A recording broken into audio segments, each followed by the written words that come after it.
안녕하세요. 김태훈의 현명한 투자자 방송 시작하겠습니다. 본 영상에서 다루는 내용은 투자 권유가 아니며 각 개인의 투자 판단에 대한 책임을 지지 않습니다. 별도 SNS 채널 가입을 유도하거나 투자 권유 및 유료 리딩 서비스를 홍보하는 불법 사칭 계정에 유의하시기 바랍니다. 자, 오늘은 한국 항공우주 산업에 대해 좀 말씀을 드리겠는데요. 최근 들어서 이 한국 항공우주 산업이 좋은 호재성 재료들을 많이 내놓고 있습니다. 그만큼 홍보비를 많이 쓰고 있다는 것인데요.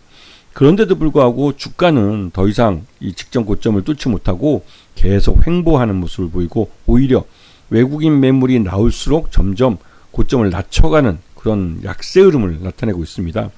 그건 1분기 실적도 별로 좋지 않기 때문에 그렇게 나타나는 현상이지만, 최근 들어서 MBC에서 보도한 이 방위산업 그 방산 비리에 관련된 이 뉴스에 대해서 이 한국 항공우주 산업이 이 해명을 한다고는 했지만 그 해명이 그렇게 미덥지가 않기 때문에 나타나는 말이죠. 왜냐면 어떠한 사업을 할 때 있어서 그 사업 자체가 잘 되기 위해서는 사업을 진행해 가는 그 과정에서 이루어지는 여러 가지 일들도 모두 합리적으로 이해가 돼야 됩니다.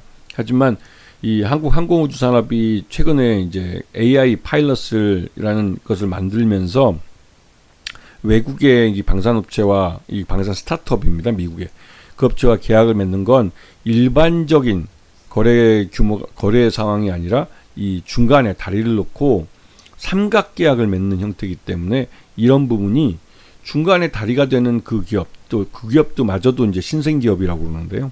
그 기업의 일정 금액의 수익을 떨궈주기 위한, 그렇다면 그 떨궈준 이익은 누군가의 뭐 퇴직금이 될 수도 있겠죠. 아니면 노후 자금이 되든지요.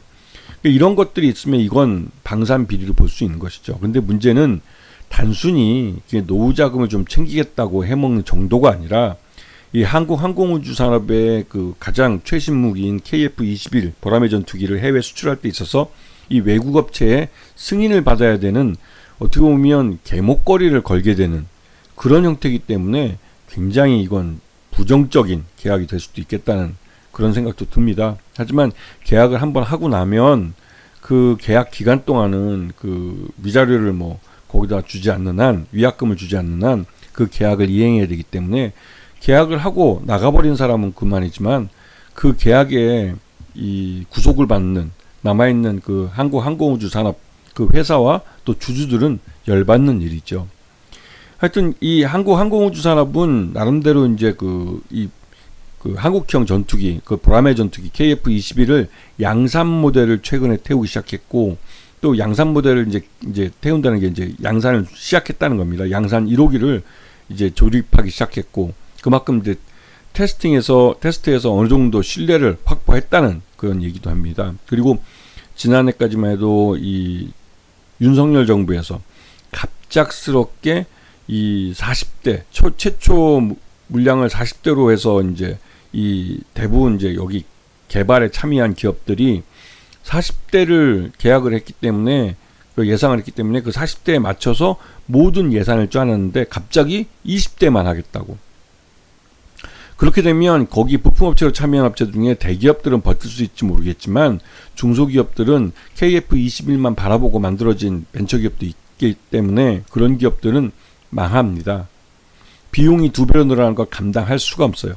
그런데 중요한 점은 KF-21 보라매 전투기가 단 하나의 그 부품이 없으면 나를 수 없다는 것이죠.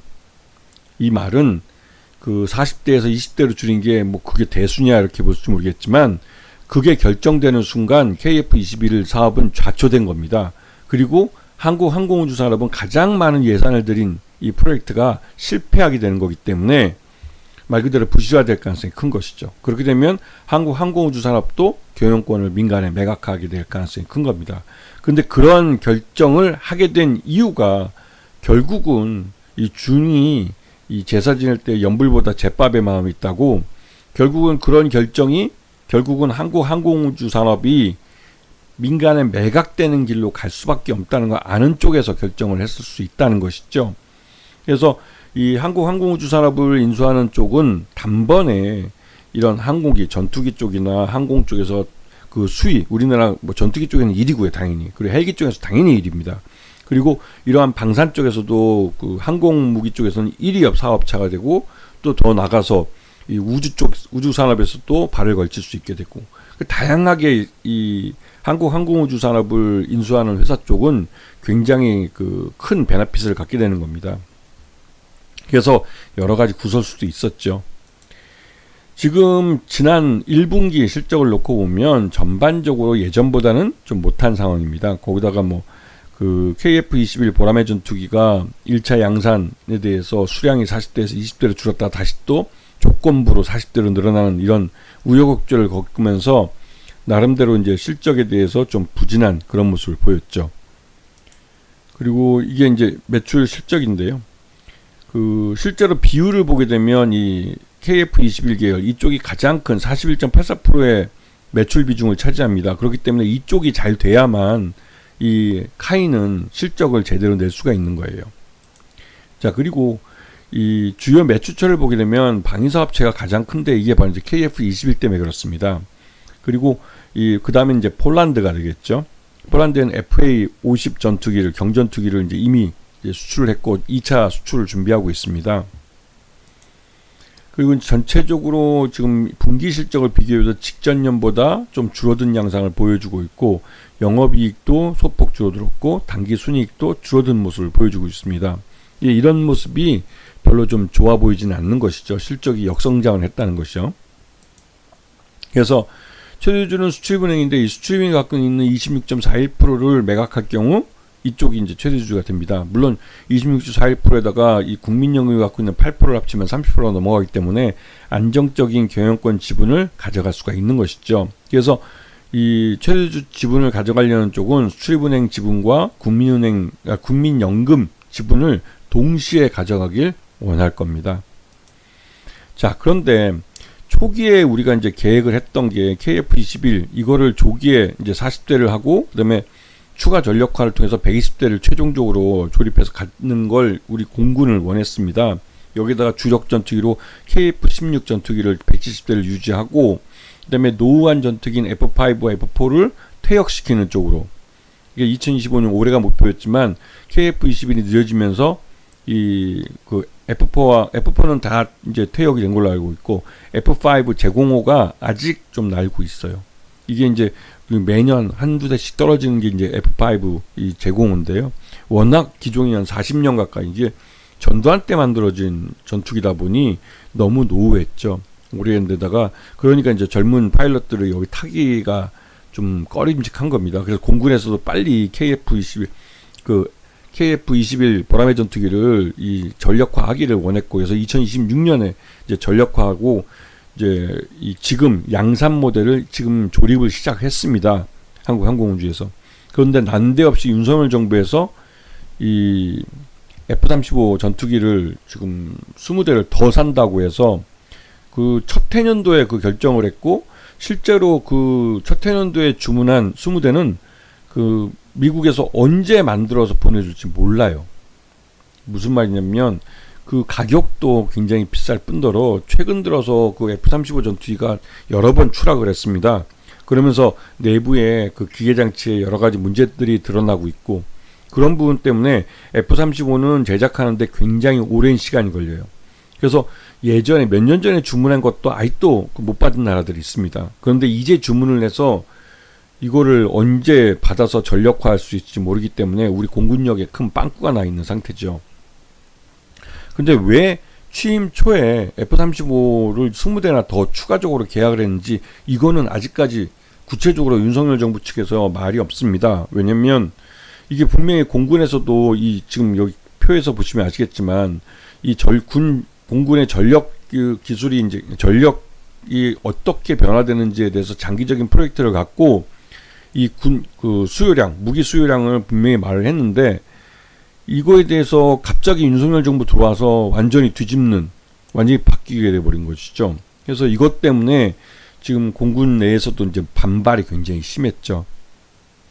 자, 그리고 이제 여기서 이제 말씀드렸던 KF-21 이 전투기를 이제 1차 생산을 20대로 줄인다고 했다가 공군에서도 반발을 하고 이 부품업체들도 반발하면서 이게 이제 그 말 그대로 부정부패에 대한 투서까지 막 들어오고 하다 보니까 결국은 조건부로 20대를 더 하겠다고. 근데 이게 처음부터 이 KF-21의 장착 무기가 진짜 F-16, F-15 같은 기존에 전력화되어 있는 전투기, 이미 20년 넘게 사용되고 있는 전투기들과 똑같이 완벽하게 무기를 다 장착하고 이 처음 만들어진 전투기가 시장에 나온다는 건 솔직히 이건 개발자들도 무리라고 생각했기 때문에 그런 부분을 감안하지 않고 나름대로 이제 이 블록이 이제 완성되는 단계별로 해서 생산했었는데, 생산할 걸 기획했었는데 윤석열 정부에서 완전히 이걸 들어 엎어버린 거예요. 황당한 거죠. 그래서 부품업체들은 이렇게 되면 부품업체들 연쇄도산에서 KF-21을 뭐 양산할 수 없다라고 말까지 나왔고, 그래서 결국은 조건부로 20대를 더 하겠다고 이제 토를 단 거죠. 완전히 정신 나간 짓이었습니다, 그때. 그래서 여기에 대해서 이제 이재명 대표도 자기네 이제 SNS에다가 이 KF-21 물량을 줄인 게 불합리하다고 이제 글을 쓰기도 했고요. 그리고 이 KF-21 최초 양산 항공기 계약을 맺고 요번에 이제 올해 들어와서 이제 양산을 시작했습니다. 이게 작년에 계약을 한 거죠.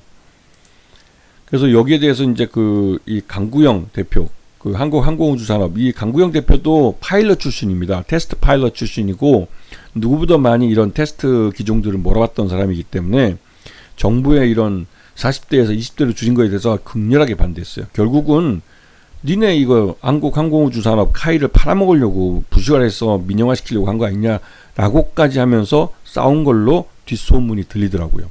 소문이니까 그게 뭐 진위 여부는 모르겠고, 하지만 그렇게 강구영 대표도 이 공군 쪽에서 반발하는 것을, 좀 공군 출신이다 보니까 이걸 받아서 이제 강력하게 반대를 했죠. 그래서 윤석열 대통령실하고 이 강구영 대표하고 갈등이 있어서 강구영 대표가 올해 날아갈 거다라는 말이 있었어요.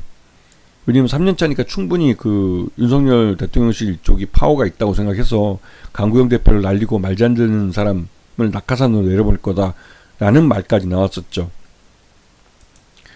근데 결국은 이제 그게 이제 윤석열 탄핵으로 이제 정리가 됐고, 그래서 이제 지난 연말부터 해서 올 1분기 초반에 실적이 나쁜데도 불구하고 이 카이가 주가가 좀 올랐던 겁니다. 하지만 최근 들어서 MBC가 보도한 것을 보게 되면 이 카이가 만드는 KF-21 보라매 전투기에 들어가는 이 소프트웨어, 전투용 소프트웨어나 이런 것들에 AI 소프트를 쉴드 AI라는 미국의 스타트업 회사 제품을 사용하려고 하고 있고, 이 계약을 할 경우에는 실제로 쉴드에게 소프트웨어 사용료에 대한 로열티를 지급해야 되는 대당 10%씩입니다. 그러면 이 금액도 어마어마할 뿐더러 이 10%의 로열티를 줄 경우에는 실제로 이 KF-21 보라매 전투기는 수출을 못합니다.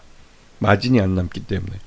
근데도 그렇게 10% 계약을 맺게 된다면 실제로 이 큰일인 거죠. 그런데 이 나중에 KF-21에 대해서 카이 쪽에서 쉴드 AI와 수의 계약을 맺은 것은 KF-21에 사용되는 것이 아니라 KF-21과 함께 날아다닐 무인 항공기, 무인 항공기에 적용될 소프트웨어라고 얘기를 했고, 금액도 한 3-40억 정도밖에 되지 않는 거다. 그리고 자신들이 직접 개발하고 있는 AI 무인기 소프트웨어, 이것과 이 쉴드 AI가 개발한 소프트웨어와 비교하기 위해서 비교 대상으로 이제 용역을 준 거다라고 이제 변명하는 이런 공시를 했습니다. 안내문을 올렸고요. 근데 여기에 대해서 이제 이 MBC가 막 조사한 걸로는 지금 이 삼각계약, 이제 카이와 또 직접 납품 대상인 쉴드 AI라는 회사 사이에 중간에 한국에서 대리를 하는 업체가 있고, 그 대리 업체는 만들어진 지 얼마 안 된 그런 스타트업이고, 이 회사의 대표는 얼마 전까지만 해도 수제 맥주를 만들던 사람이었다라는 게 알려지면서 이거 방산비리 아닌가라는 말들이 나온 겁니다. 그리고 이 카이 내부에서도 법무팀이나 구매팀이 나중에 이거 문제될 거라고 이 초고속 수의 계약에 대해서 반대를 했고, 여기에 대해서 반대하는 목소리를 분명히 냈다고 합니다.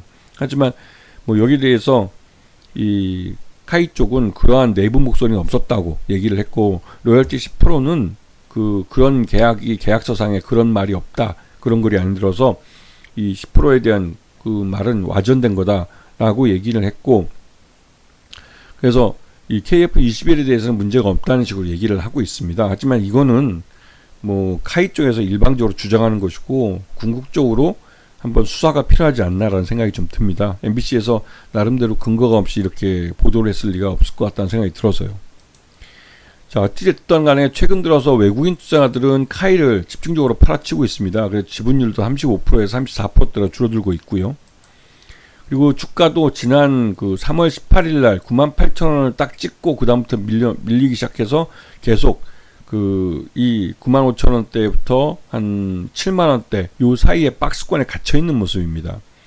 이거는 한국항공우주산업 카이가 이 쉴드 AI와 계약을 맺은 이 수의 계약을 맺은 수출 계약에 대한 불확실성, 이게 이제 말 그대로 이제 KF-21에 대한 수출 발목을 잡을 수 있다는 것과 1분기 실적이 뭐 별로 안 좋게 나온 것들, 줄어든 것, 역성장을 한 것. 1분기 실적만 놓고 보면 이 한국항공우주 카이의 실적, 그러니까 주가는 한 66,000원 정도가 적정 주가입니다.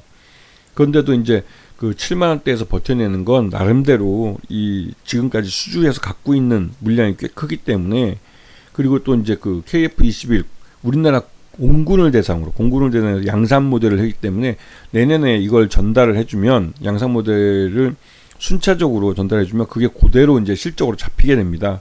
이런 부분 때문에도 주가가 이제 이 실질적인 가치보다는 좀 높게 평가되는 것이죠. 근데 이 쉴드 AI하고 이 계약, 수의 계약 이 문제를 깨끗하게 정리하지 않으면 한국항공우주 카이의 주가 상승은 발목이 계속 잡힐 수밖에 없습니다. 이 부분을 명확하게 하기 위해서라도 검찰이나 이 공권력의 수사가 필요한 사항이 아닌가라는 생각이 좀 듭니다. 아시겠죠? 자, 오늘 방송 여기서 마치겠습니다. 감사합니다.